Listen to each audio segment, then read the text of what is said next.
All right, thank you, and hello everybody. So yes, I'm Juha Huhtakallio from Finland. I'm the general manager of PlayStack Finland. So I'm going to be talking about game design most essentials.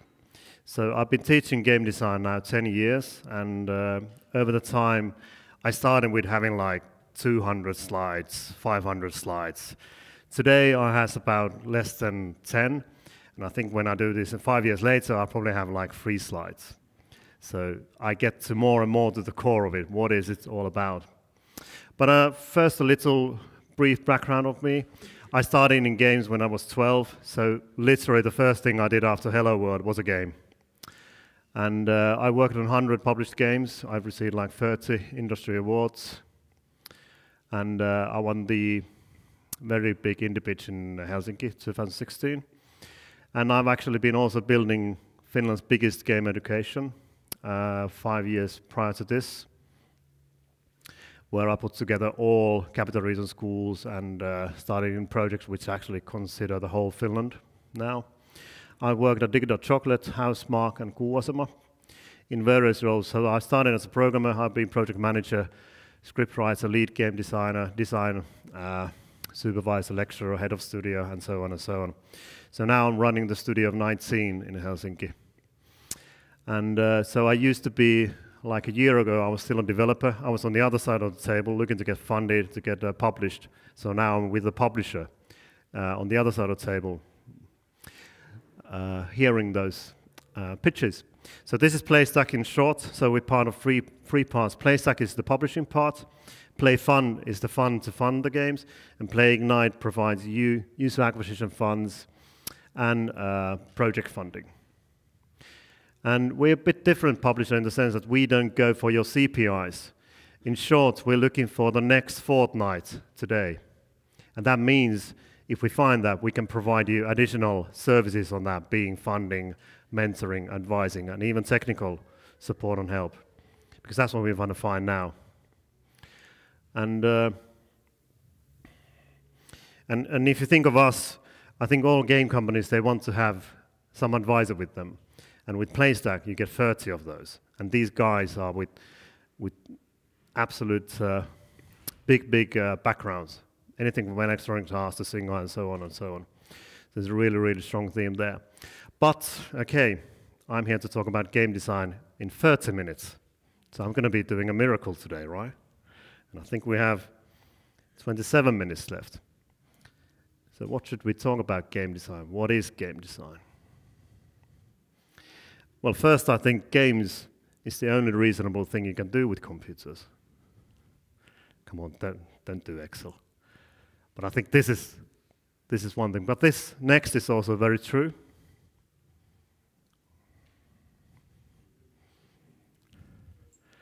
And just today I heard this. Somebody was playing a game and they didn't like it. And the problem was they tried to be too realistic with it. And that's often a problem, like, when you start doing your game, you start solving your problems by emulating reality. That's not why we're doing this. That's why when an explosion happened, it has to be exaggerated. We have to put some fun element to it. So these are key essentials on how to make these games fun, right? Think about Angry Birds. It would be like with realistic physics. Come on, you get bored on the first level because it never hits anything or nothing would break in meaningful ways. Okay, I put these slides in kind of a order of the project, how it evolves. So the first thing we have and where it starts is the innovation. So we have to come up with the game idea. And of course, when you come up with the game idea, it's the best ever, right? It's absolutely the best idea I've ever had. It's better than any other idea. So my first question always when you have the idea is it unique? And what makes it unique? And can you define what makes it unique? So that's very important in that sense. But also, when you come up with your idea, you should understand that the idea can work two ways. It's your best friend because it's the best idea ever, but it might be your enemy for the same reason. So if your idea is something you've never, it's very new, what's the problem there? You have to explain it. And simply said, the more you always have to explain, the more you're going to be in trouble with your players. Because you always have to explain there's something to understand. And when you look at the metrics, All those points when you need to explain something are the drop points. That's when you lose players. And the core idea of the game, if you don't get it, that's already a big problem, or it's hard to explain to others. So in that sense, maybe this makes more sense. So you have something new to it and something old. I've seen projects where they have a new mechanics, they have a new way of UI, they have a new way of doing visual stuff, they have everything was innovative. That's way too much. So maybe one of those is enough. So it's a bit like in movies, like the 80-20% rule or 10-90% rule, where you want to put it. But like majority of something old, recognizable, and then you have something on top of that, which is the new part. So use convention on all the other parts, except the big innovation. That's the simple way to approach it. Okay. Then the next thing, like, especially when you're starting as a designer, who are you making the game for? I'm making it for a global audience. It's for everybody. So are you seriously saying me that somebody who's 50 from Birmingham, a male, is the same as a teenager from Tokyo? Absolutely not. So you definitely need to understand even your own platform and the target group. What do they expect? What do they want?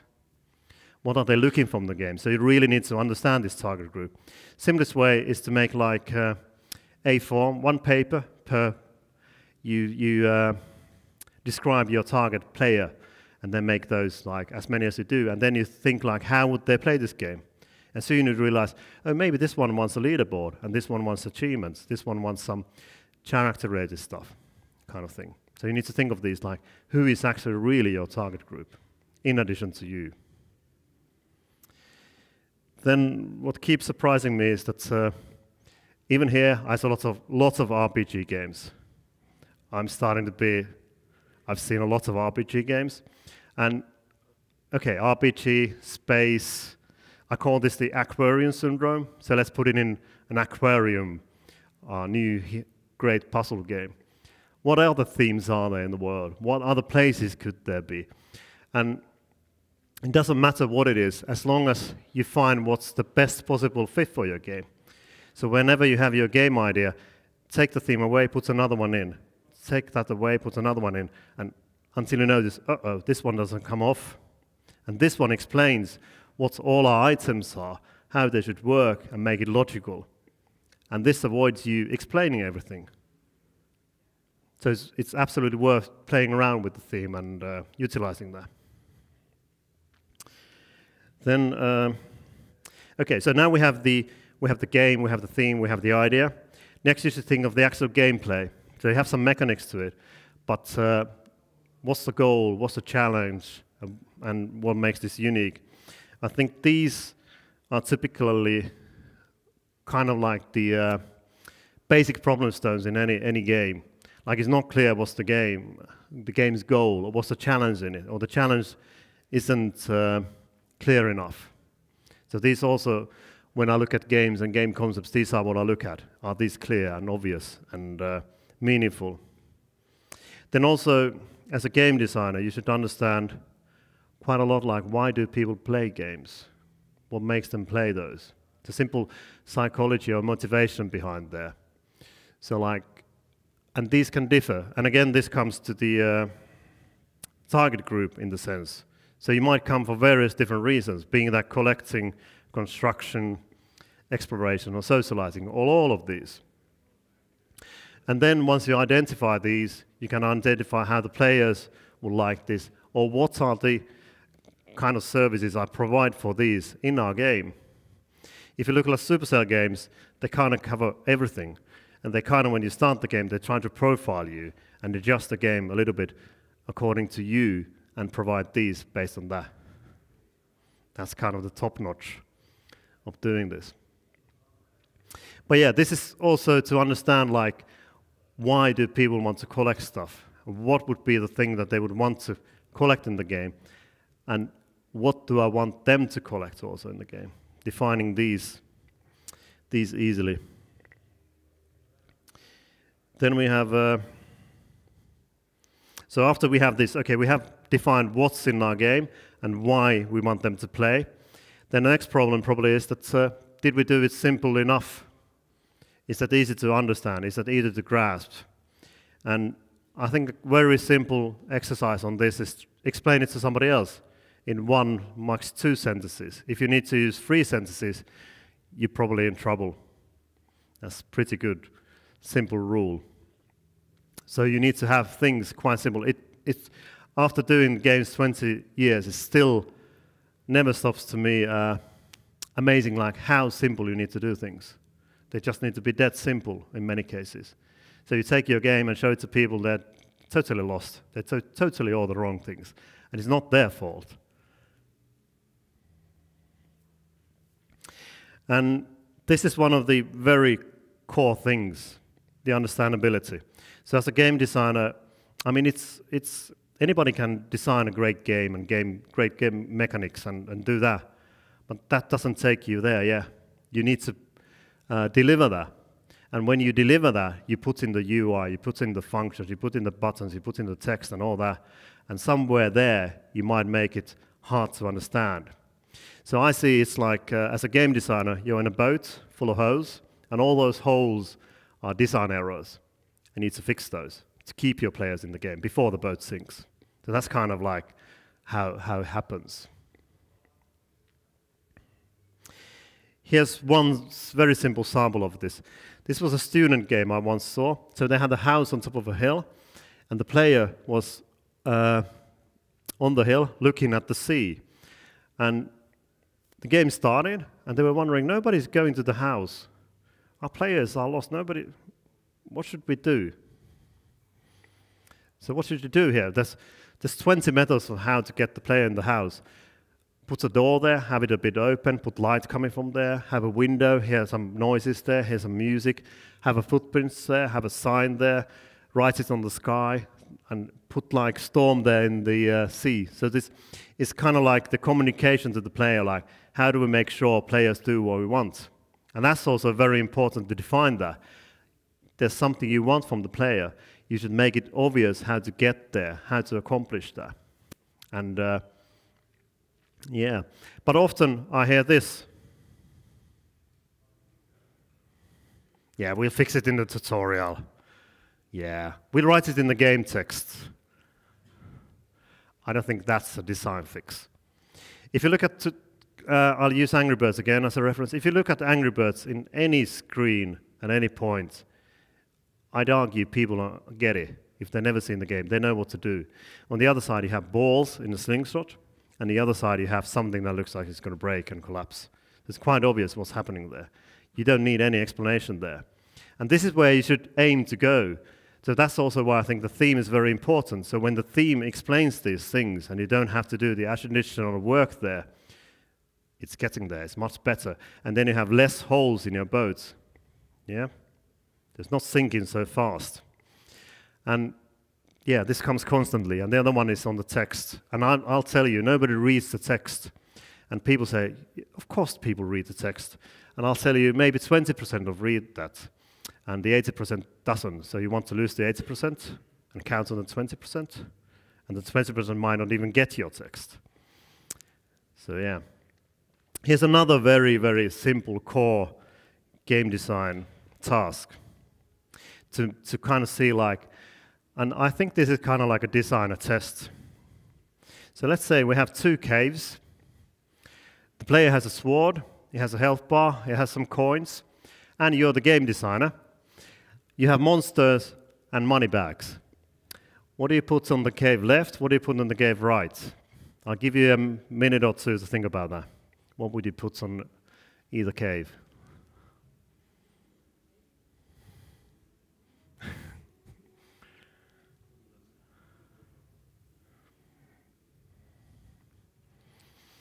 So either you can put nothing, monster, or monsters, or money, or a lot of money in either of the cave, or a combination, any combination of these.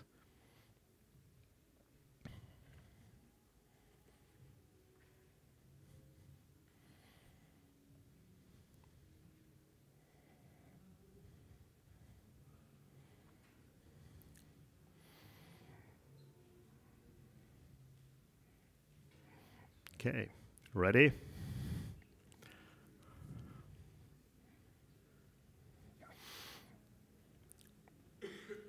it's also one thing when I teach game design, there's a lot of people who agree to everything what I say, but then when we start doing game design, they might come up with something a bit different. Okay. How many of you had A? Some. How many of you had B?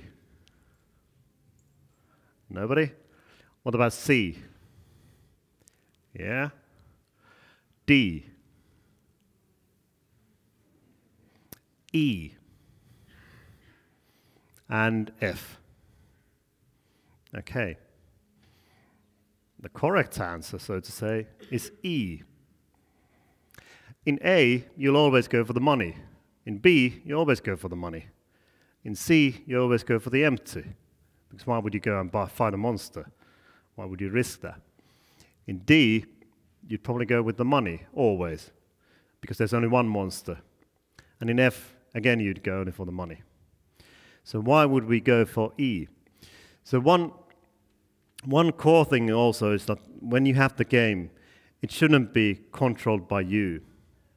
It should be you as the game designer, but the player. So the player should be in the control of what happens in the game, and that happens through meaningful choices, with choices that the player does and gives some reasons to the game and the player in the game. And E does that. And how does that happen? Because in all the other ones, you're going to choose the money or the empty, where it's going to be repetitive, and you're not kind of like doing anything there. But in E, you have to think like, okay, will I go for the one money back and one monster because I have this and this amount of health? Or will I go for E to get a lot of money and, win all those monsters probably quite easily? So it's now up to me, which one do I decide? And if something goes wrong, I did it. I won't blame the game designer. So even worse is that if you put doors in front of E, let's say on D, and let's say A, and there's doors. I don't know what's behind those. I open door on the right, so there's a monster. Oh, that was because of the game designer, because they put a monster there. I wasn't in control of what I select, right? So it's a very, very simple rule that the player needs to be in control in that sense, to make these decisions and to make it meaningful for the player. So sometimes, quite often actually, game designers look to be too much in the control and not providing this. This is kind of like what Sid Meier says. It's providing a series of interesting choices. And I think that's quite well put, like what games should be. All right. Then it's also a question of learning curve. So if you look at this and you always take B or C, there's nothing you learn. But when you variate this, and this is another thing, like variation is really important. So I often ask, like, especially student projects, okay, this is level 1. What about level 57? What about level 20? How is the game different? What new did you introduce? How's the gameplay changing? Are there new items that variate the game enough to make it meaningful for the player? So that's also very, very important there. Then the next thing is probably, it keeps surprising me why. I don't hear this often, but I think this is one of the most important things. So I once saw, again, a student game, and the game was so that you would go to a boss fight, and when you lose, there's you go into a million pieces, there's animation, there's flames and everything. And they were asking me, like, nobody likes our game, why is this? So I played the game, and when I won, you know what happened? Nothing, it went to the next level. So I told him, okay, take this animation, put it in the boss exploding, and when you die, that's maybe just a little poof. And it changed, just that simple thing changed it. Because it was a matter of positive feedback. So this is something often games lack too much. And if you look at game development roadmaps or production timelines, there's never a feature or slot reserved for positive feedback. I think there should be, and a big one. Because this is the very core of many, many games. How many of you played Peggle?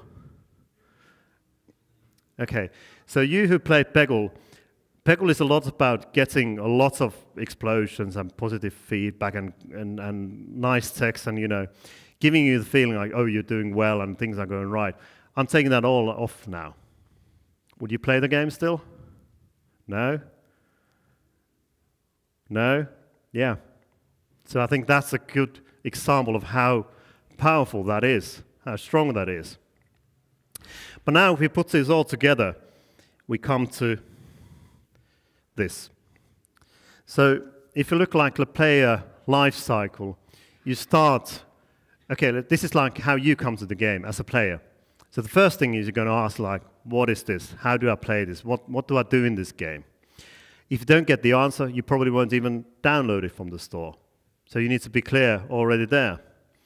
Then you need, okay, I need to kill the zombies. How do I do it? That's the next question.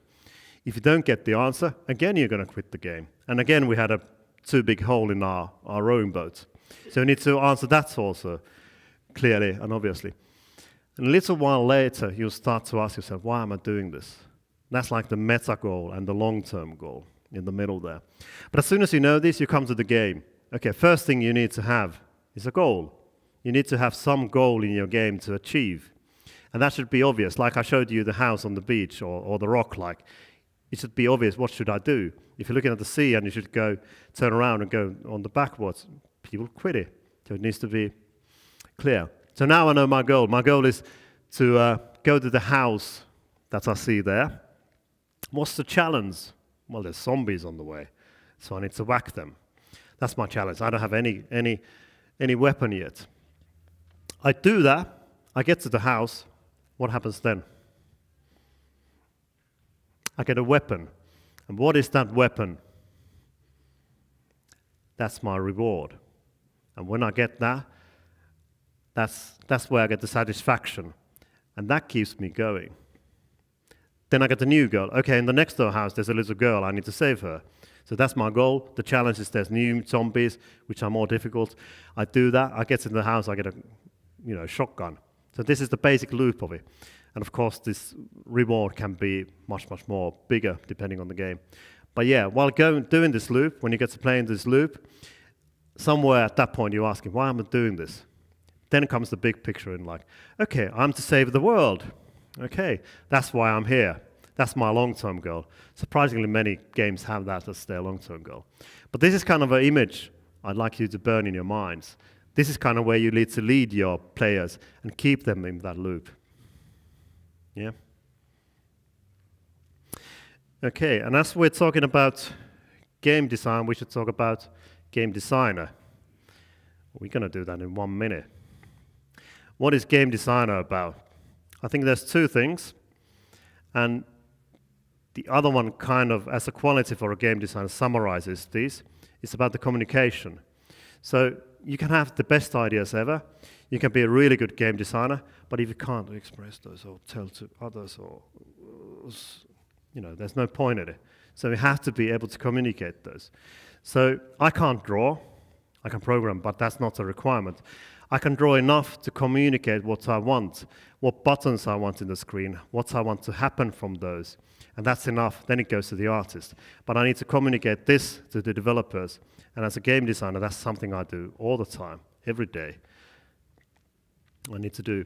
But it's also like, to the player, like I said, you need to be, it's about the simplicity and making things understandable. And so it's also part of the, getting the understandability to the player and also in the team. So it's a big problem if the team doesn't know what they should be doing. They don't get what's in your head. They don't get that vision, or they're doing it differently. So that's important. And then the other thing is actually, I'd say game design is a lot about leadership, because you have to be able to get people on your side, get them your vision and make them understand that and get to work with that. So it's kind of like a salesman. So you have to sell them the game vision you have. You have to get it behind them. Because the first thing they're going to say is like, why do we do it like that? Why don't we have power-offs like that? Why don't we have slick and slide? And so on, so on, so on. So that's part of the big challenge. All right.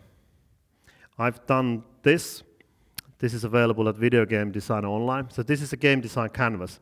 I used to have a concept document, but then I heard about business canvas, and I thought, okay, this actually works for game. So this puts a simple, I think this should be used by, it's accessible there, so you can download it. This should be usable by as students as well as professionals.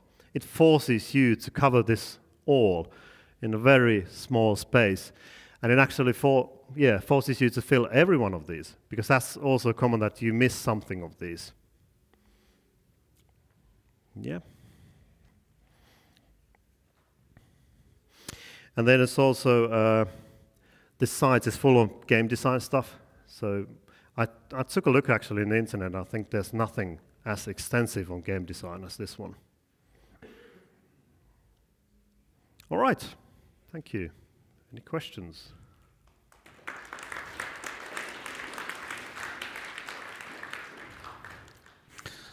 Thank you very much, Juha. Thank you. I remember perfectly as one time you came to the IGDA Estonia and shared part of your knowledge. And so far, you have the most simplified and very exact, literally, structure on which a game developer can just look, compare, like, great work. Literally, already back then, our people all made pictures and checked your website. Yeah. So. Cool.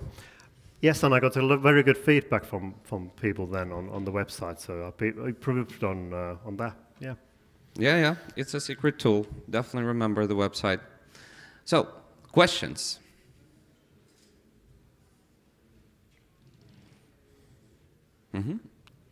There's one. Beautiful.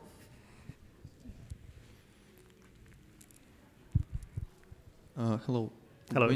When you mentioned give me a second.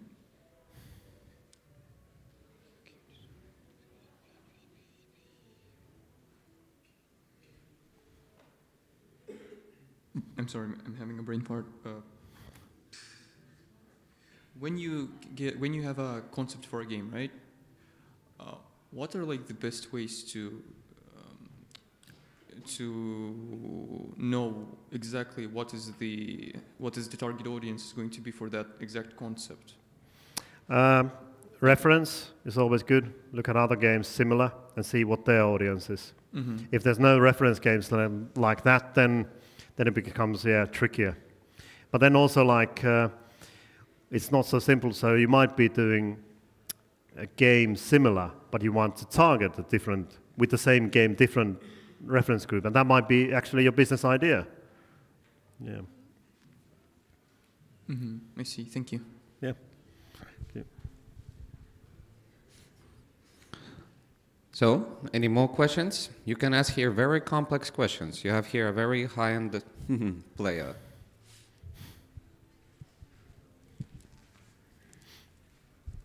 Hey. Hello. Thanks for the great talk. So, usually, let's say that in, for example, feature films, there's this concepting phase. My name is Ed. I have sound effects. There's like concepting phase, there's a script, and then you shoot. But with video games, there is the mechanics, dynamics, and aesthetics, and sometimes one informs the other. How do you balance that project going forward when it's not that clear-cut, like building a house in other mediums? So do you mean like in development phases? Yeah, for example, if the aesthetics make like a jumping dynamic more fun than the initial, for example, game design document said that this game is about running, but the jumping is more fun. So maybe it's better to kind of like double down on the best aspects of the game. I'm not sure what you're asking, but...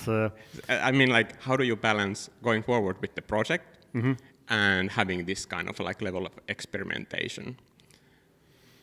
Well, usually in an ideal world, you should have done the prototyping and testing before you go to development. But that's never the case. So you go to development, and you might see even then that our core idea just doesn't work at all, and then you have to totally redo it. But I think like before going there, like it can be done paper prototype. There's a great tool with Adobe called XD that you can do it in PowerPoint. You can do it with like just some dices and pieces of paper and emulate it or try with friends or other colleagues or other developers and see how it works there. But of course, as soon as you can make a prototype, that will tell you. So hopefully that can be, in ideal world, I think always before you go to development, the prototype should be done. But how often is that done? So that's another question. I know we both bought our house marks, so yeah, it's sometimes iffy. Yeah. Okay, thank you. Yeah. Well, let's give a big applause to Juha. Thank you.